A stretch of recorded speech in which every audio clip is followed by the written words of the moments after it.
கடலூர் மாவட்ட ஆட்சியர் அலுவலகத்தில் மனு அளிக்க 1000க்கும் மேற்பட்ட பெண்கள் குவிந்திருக்கிறார்கள். இதுகுறித்த விவரங்களை செய்தியாளர் பிரேமிடம் கேட்கலாம். பிரேம், இவ்வளவு பெண்கள் ஒரே நேரத்தில் மாவட்ட ஆட்சியர் அலுவலகத்தில் குவிந்திருக்கிறார்கள்.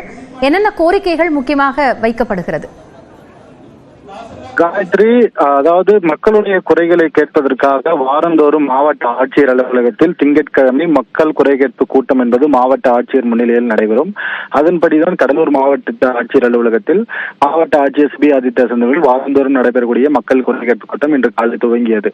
வாரந்தோறும் இவர்கள் மாவட்டத்தில் பல்வேறு பகுதிகளிலிருந்து ஏராளமான மனுக்கள் என்பது மக்கள் நேரடியாக வந்து மாவட்ட ஆட்சியர் சந்தித்து கொடுப்பார்கள். ஆனால் இன்று மக்களின் கூட்டம் என்பது அதிகரித்து காணப்பட்டது. குறிப்பாக பெண்களின் கூட்டம் என்பது அதிகரித்து காணப்பட்டது. சுமார் 1000க்கும் மேற்பட்ட பெண்கள் தற்போது மாவட்ட ஆட்சியர் அலுவலகத்தில் குவிந்திருக்கிறார்கள் மனு அளிக்க.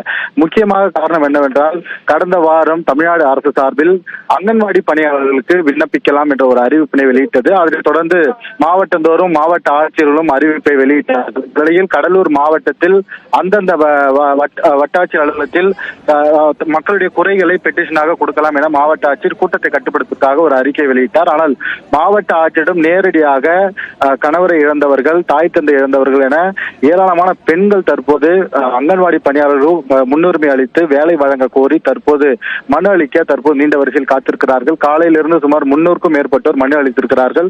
தொடர்ச்சியாக மீதமுள்ள பெண்களும் மனு அளிப்பதற்காக மனுவை பதிவு செய்து மாவட்ட ஆட்சியரிடம் கொடுப்பதற்காக தற்போது நீண்ட வரிசையில் காத்திருக்கிறார்கள். இதை நாம் பார்க்க முடிகிறது.